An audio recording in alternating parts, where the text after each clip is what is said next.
Hello everyone, this is अमन। आज के इस वीडियो में हम आगे देखने जा रहे हैं। इससे पहले हम इंट्रोडक्शन देख लिए हैं complex number and quadratic equation का, चैप्टर 5 11th क्लास का है। इंट्रोडक्शन में हम देखे थे कि आई को हम क्या बोलते हैं, इमेजिनरी नंबर, और कॉम्प्लेक्स नंबर का डेफिनेशन देखे थे। कॉम्प्लेक्स नंबर का डेफिनेशन सिंपल सा था, जिसमें रियल प्लस इमेजिनरी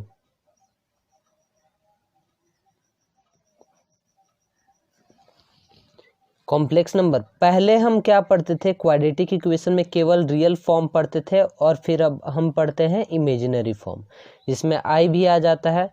जैसे पहले हम केवल पढ़ते थे √4 का वैल्यू 2 आता है, अब हम पढ़ते हैं √-4 जिसका वैल्यू आता है 2 और माइनस के जगह आई आता है, और दोनों को अगर हम जोड़ दें तो 2 + 2i हो जाएगा, जो a + ib के फॉर्म में होता है। उसी को हम कॉम्प्लेक्स नंबर कहते हैं। ठीक है, तो आगे हम बढ़ते हैं। कॉम्प्लेक्स नंबर का ये डेफिनेशन अभी फिर से हम डिस्कस कर लिए हैं। अगर फर्स्ट वीडियो आप देखोगे तो और अच्छा से समझ में आएगा। वो ज़्यादा मिनट का वीडियो नहीं है, तुरंत ख़त्म हो जाएगा। यहाँ पर आप देखते हैं, यहाँ पर फर्स्ट एग्जाम्पल है, if 4x + i 3x - y = ये, where x and y are real numbers, then find the value of x and y। तो एग्जाम्पल 1 को हम डिस्कस कर लेते हैं। तो यहाँ पर है 4x + i 3x - y = 3 + i, और यहाँ पर -6 है। ठीक है, तो यहाँ सिंपल सा है, ज़्यादा कुछ इसमें नहीं करना है। 4x यहाँ पर हो जाएगा, और इसको हम इधर ले आते हैं, तो ये हो जाएगा -3, और इसको उधर हम ले जाते हैं तो ये -6i होगा, और ये इधर आएगा तो माइनस हो जाएगा i, और 3x - y। मतलब i के साइड i को किए, और जिसमें i नहीं है उसको एक साइड किए हैं। तो 4x - 3 ये हो जाएगा -6i। इसको हम मल्टीप्लाई कर भी सकते हैं, नहीं भी कर सकते हैं। तो हम i कॉमन ले लेते हैं, माइनस, यहाँ पर हम माइनस कॉमन लेते हैं और i कॉमन लेते हैं। तो ये क्या हो जाएगा, 6 + 3x - y हो जाएगा यहाँ पर। अब हम इसको इधर लाते हैं, तो ये हो जाएगा 4x - 3 और प्लस i, और 6 + 3x - y = 0 उधर बचेगा। तो यहाँ पर इस फॉर्म में हो गया है, a + ib के फॉर्म में। तो उसी तरह ये हो जाएगा रियल पार्ट, जिसमें i नहीं है, और जिसमें i होता है वो होता है इमेजिनरी पार्ट। ठीक है, तो यहाँ पर लिखेंगे equating real and imaginary part.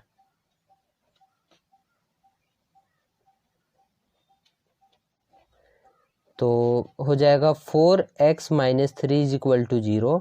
तो x का वैल्यू यहाँ पर क्या मिलेगा, 3/4।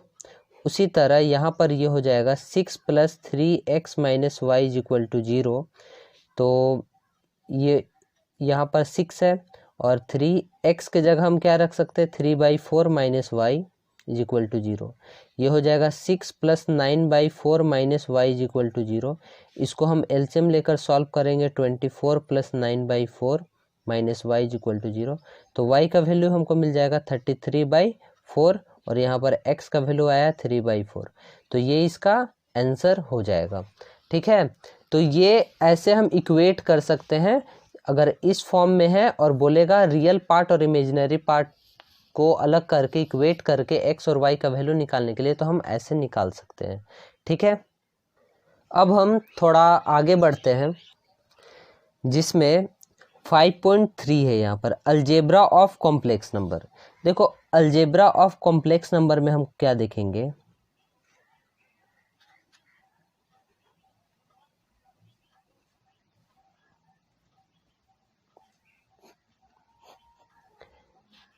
फर्स्ट एडिशन देखेंगे, 2 कॉम्प्लेक्स नंबर का डिफरेंस देखेंगे, और मल्टीप्लिकेशन और डिवीजन देखेंगे। तो हम शॉर्ट फॉर्म में बताते हैं। कोई भी कॉम्प्लेक्स नंबर a + ib के फॉर्म में होगा ना, तो हम ले लेते हैं। जैसे Z1, Z से कॉम्प्लेक्स नंबर को डिनोट करते हैं, यहाँ पर हम लेते 3 प्लस I4 लेते हैं और Z2 लेते हैं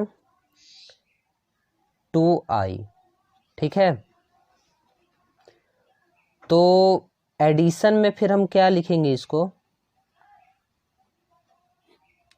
Z1 प्लस Z2 और यहाँ पर क्या होगा 3 प्लस 4I प्लस इसको हम क्या लिख सकते हैं 0 प्लस 2I लिख सकते हैं ना, क्योंकि रियल पार्ट इसमें नहीं दिया हुआ है मतलब 0 है, तो इसको ऐड कर दो, 3 में 0 ऐड होगा 3 और ये हो जाएगा 6I।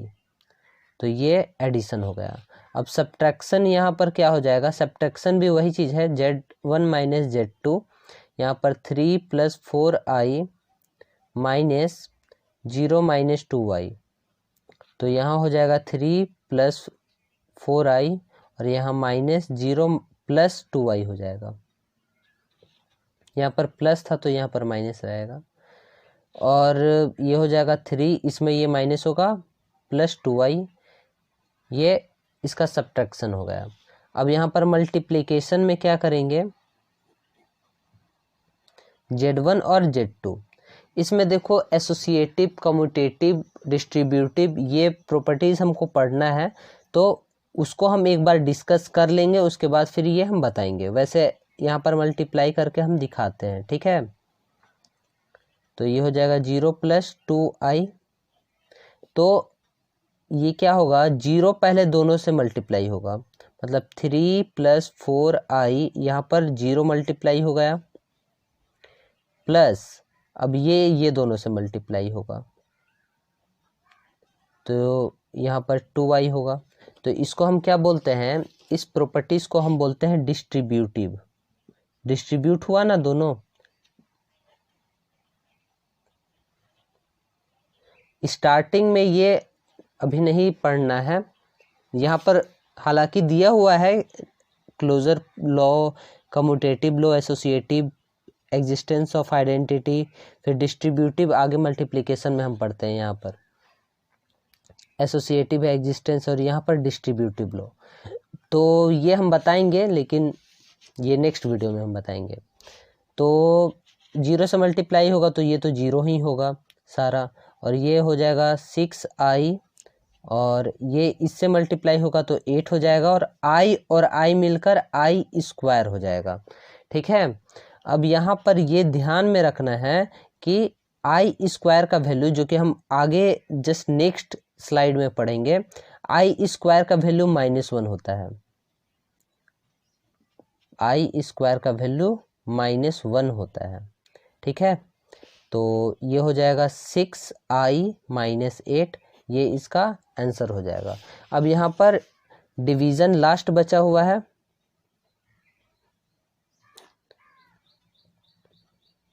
डिवीजन में हम क्या करेंगे, Z1 बाई Z2, ऐसे लिखकर हम ऐसे लिखेंगे, Z1 × 1 बाई Z2। ठीक है, तो Z1 यहाँ पर क्या हो जाएगा 3 प्लस I4 और इंटू 1 बाई Z2, मतलब 1/2I हो जाएगा। यहाँ पर इसको अलग अलग अगर हम कर दें तो 3/2I हो जाएगा, और प्लस I4/2I, I से I कैंसिल, 2 से 2 कैंसिल, 2 से 4 2 टाइम्स कैंसिल, तो 2 यहाँ पर बचेगा, और यहाँ 3/2I, ये इसका आंसर हो जाएगा। तो यहाँ पर हम समझ लिए हैं, यहाँ पर अलजेब्रा ऑफ कॉम्प्लेक्स नंबर, ये क्लोजर प्रॉपर्टी, कम्यूटेटिव, एसोसिएटिव जो है इसको हम डिस्कस करेंगे, ये अभी ज़रूरत नहीं है, पहले हम एक्सरसाइज सॉल्व करेंगे। एक्सरसाइज के लिए ये उतना भी ज़रूरत नहीं है। ठीक है, तो इसको हम सॉल्व करने वाले ही हैं। अब यहाँ पर जैसा कि हम बोले powers of I, next slide आ गया यहाँ पर, पावर्स ऑफ I अब हमको यहाँ पर पढ़ना है ना। पावर्स ऑफ I को हम कैसे पढ़ेंगे, है ना। पावर्स ऑफ I में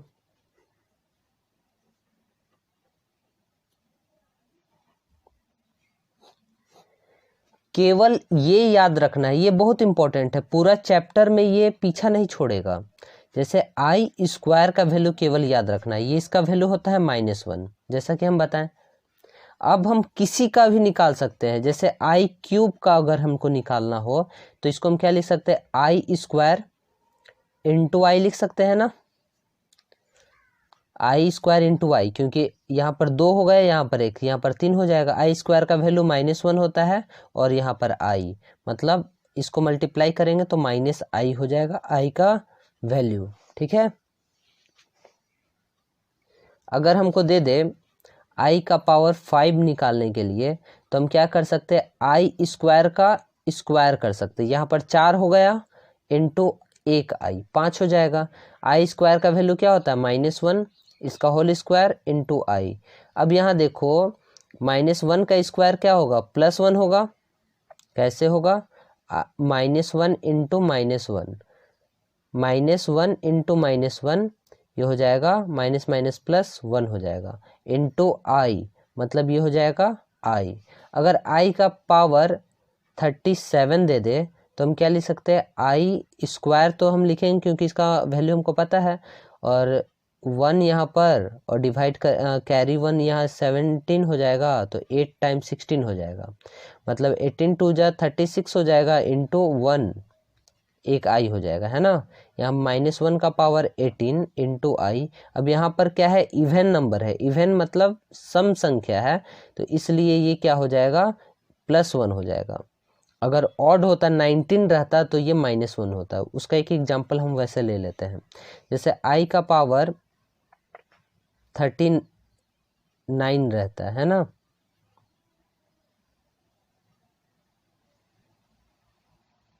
(35) अगर लेते हैं तो आई का स्क्वायर का कितना हो जाएगा, 17 इंटू 1i बचेगा।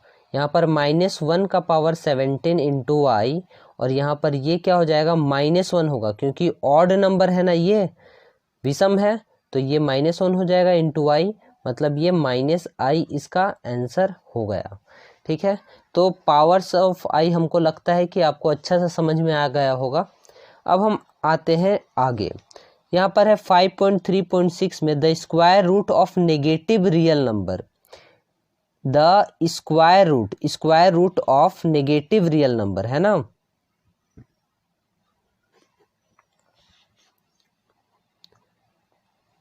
Square root of negative real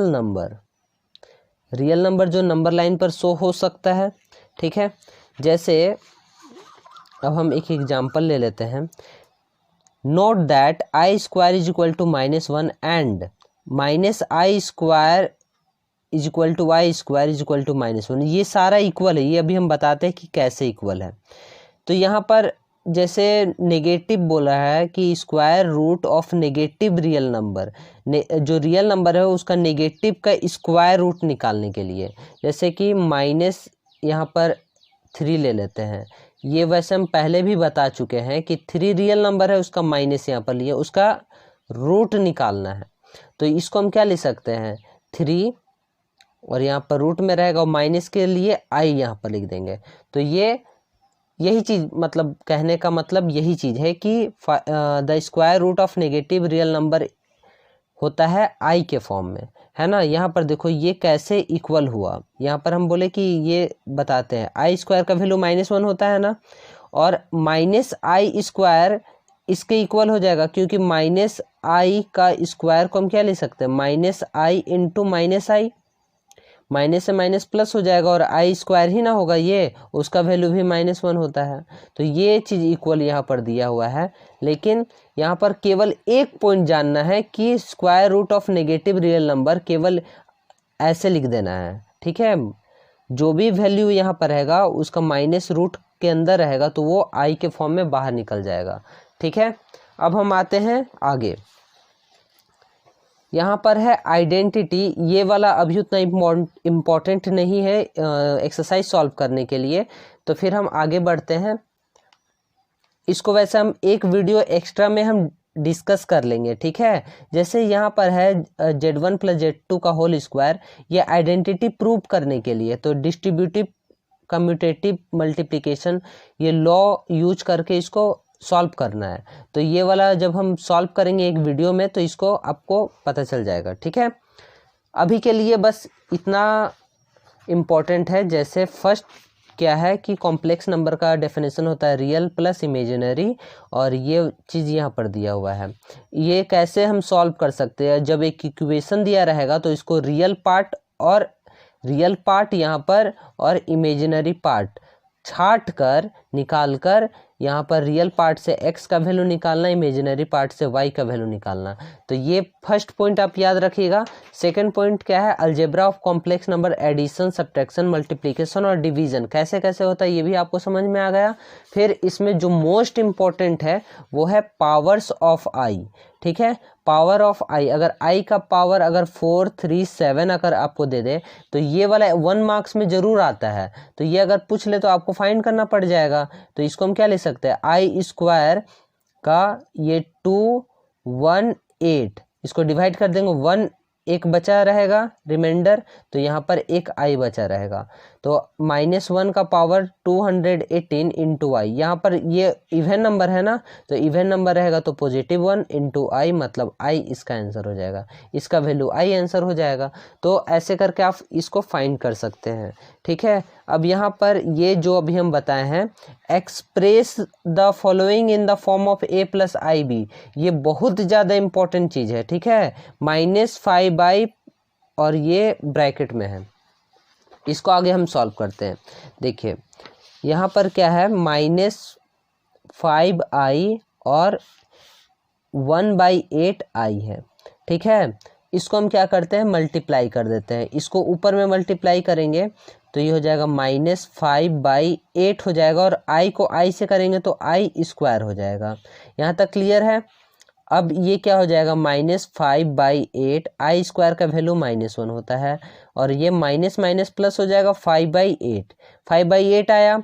अब हमको a + ib के फॉर्म में लिखना है, तो a तो यहाँ पर मिल गया 5/8 प्लस 0i भी लिख सकते हैं इसको, है ना, क्योंकि इमेजिनरी पार्ट तो हमको यहाँ पर i के फॉर्म में नहीं ना बचा हुआ है, तो इसको इसलिए इसको हम 0i लिखेंगे, और ये इसका आंसर हो जाएगा। आगे अगर हम सॉल्व करेंगे कोई भी क्वेश्चन, ये मान के चलो सॉल्व करते हैं, ये है -i और 2i और है 1/8 -1/8i का पावर 3 है ना, सेकेंड नंबर एग्जाम्पल। तो इसको इससे मल्टीप्लाई कर देते हैं, तो 2 -2 हो जाएगा और i स्क्वायर यहाँ पर हो गया। आगे हम सॉल्व करेंगे तो ये -1/8 का क्यूब इसको कर देते हैं, और यहाँ पर क्या हो जाएगा, i का क्यूब हो जाता है, अलग अलग सबको कर दे रहे हैं। तो ये हो गया -2, और i का स्क्वायर का क्या होता है, -1 होता है, और इसको हम क्या लिखेंगे, 3 टाइम्स लिख सकते हैं ना, आप डायरेक्ट भी कर सकते हो, यहाँ पर हम समझाने के लिए ऐसे कर रहे हैं। और i क्यूब को i स्क्वायर का पावर 1 इंटू i हो जाएगा। ठीक है, और ये माइनस माइनस प्लस हो जाएगा, यहाँ पर 2 हो गया, और ये 3 टाइम्स 1 है तो 1 रहेगा, और माइनस में हो जाएगा 8 इंटू 8 यहाँ पर लिखेंगे, और यहाँ पर i स्क्वायर का वैल्यू -1 होता है, और यहाँ पर i हो जाएगा। ठीक है, आगे हम क्या करेंगे, 2 से इसे 4 टाइम्स कैंसिल हो जाएगा, और ये -1 और -1 +1 हो जाएगा, मतलब i ऊपर में बचा, और इसको मल्टीप्लाई कर देते हैं। ये 64 इंटू 4 मतलब हो जाएगा 1/256i हो गया। यहाँ तक क्लियर है। इसको हम क्या लिख सकते हैं, इसको इमेजिनरी पार्ट अब यहाँ पर है, रियल पार्ट नहीं है ना, तो 0 + 1/256i इसका ये आंसर हो जाएगा। ठीक है, तो ये इसका आंसर यहाँ पर नेक्स्ट स्लाइड में अगर हम देखेंगे तो हमको मिल जाएगा।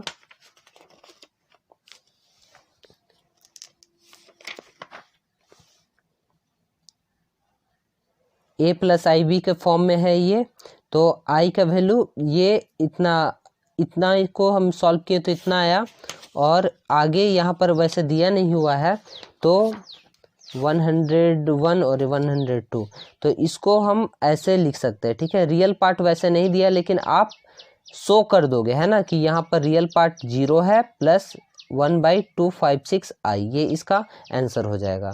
ठीक है, ये वाला आप ट्राई करो, अगर सॉल्व हो जाता है तो आप कमेंट सेक्शन में कमेंट करो कि हाँ ये सॉल्व हो गया। ठीक है, आगे हम देखते हैं, ये बहुत इंपॉर्टेंट चीज़ है, मॉडुलस और कंजुगेट ऑफ कॉम्प्लेक्स नंबर। ठीक है, मॉडुलस और कंजुगेट ऑफ कॉम्प्लेक्स नंबर 5.4 में दिया हुआ है। फर्स्ट मॉडुलस हम देखते हैं। देखो मॉडुलस वैसे ज़्यादा टफ नहीं है। जेड का वैल्यू अगर a+ib अगर रहता है, एग्जाम्पल भी साथ में हम लेते हैं, जेड का वैल्यू अगर देता है 3 + 4i या i4, तो मॉडुलस मॉड में लगा देना है, जेड को ऐसे लगाना है। ठीक है, और इसका अंडर रूट में ये स्क्वायर हो जाएगा, a² + b², i को छोड़ देना है।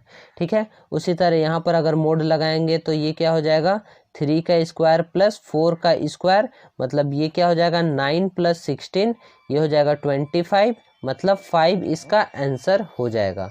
ठीक है, तो मॉडुलस हमको लगता है समझ में आ गया होगा। मेरे ख्याल से अब मॉडुलस आपको एकदम क्लियरली समझ में आ गया होगा। अगर नहीं समझ में आया है तो कमेंट सेक्शन में आप करो, मैं फिर से बताऊंगा इसको। अब यहाँ पर देखते हैं ये क्या है, कंजुगेट है ना, conjugate of complex number. Modulus ये हो गया, कंजुगेट अब क्या होता है, जैसे यही चीज़ z = a+ib, और यहाँ पर एग्जाम्पल भी हम साथ में लेते हैं, z का वैल्यू 3 + 4i दिया हुआ है, तो कंजुगेट में क्या करना है, केवल ऐसे लगा देना, इसको बार हम भी पढ़ते हैं ना, तो a-ib इसका आंसर हो जाएगा। और इसका सॉल्यूशन में क्या होगा, जेड बार मतलब जेड कंजुगेट 3 - 4i, ये इसका आंसर हो जाएगा। तो कंजुगेट भी और कुछ नहीं था, बस इतना ही था। मॉडुलस जब भी बोलेगा तो ऐसे करके मोड लगा देना है, अंडर रूट में उसका स्क्वायर कर देना, आई को छोड़कर। कंजुगेट में क्या करना है, बार लगा देना, और जो भी प्लस है तो माइनस कर देना है, अगर माइनस रहेगा तो प्लस कर देना है। जेड = 3 - 4i अगर है तो ये हो जाएगा जेड कंजुगेट = 3 + 4i हो जाएगा। ठीक है, तो कंजुगेट भी समझ में आ गया होगा आपको। तो यहाँ तक तो अब यहाँ पर क्लियर हो गया है। लगता है कि ये जो है सेकंड पार्ट आपको बहुत अच्छा लगा होगा। अब हम नेक्स्ट पार्ट में एक्सरसाइज को हम डिस्कस करेंगे। यहाँ तक भी अगर आपको समझ में आ गया होगा तो आपको ये एक्सरसाइज जो है आसानी से ये आपको बन जाएगा, है ना। वैसे लाइन बाय लाइन हम इसको डिस्कस करेंगे भी। अगर ये वीडियो आपको कहीं भी प्रॉब्लम हुआ हो तो कमेंट सेक्शन में आप ज़रूर लिखना, हम उसको फिर एक वीडियो के फॉर्मेट में सॉल्व करके फिर हम अपलोड कर देंगे। ठीक है, सो थैंक यू।